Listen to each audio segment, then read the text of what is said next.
Maibataya, maibataya, maibataya. Uy, taya ka! Tumakbo na kayo ah.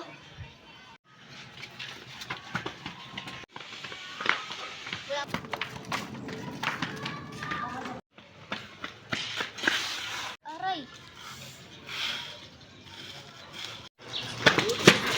Wala na dapa si Soledad! Okay ka lang?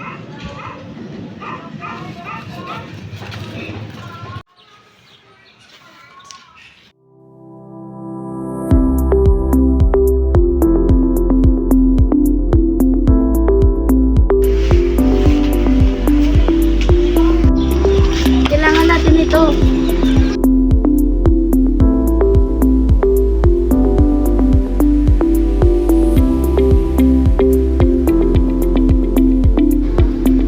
Pagpapagaan ng sakit.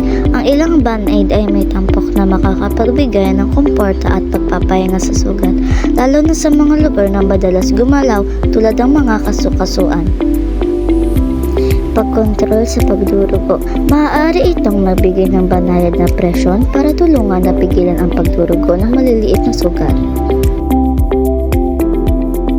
Pagpapabilis ng pagpapagaling. Ang ilang espesyal na band-aid tulad ng hydrocolloid bandages ay lumilikha ng angkop na kapaligiran para mapabilis ang pagpapagaling ng sugat.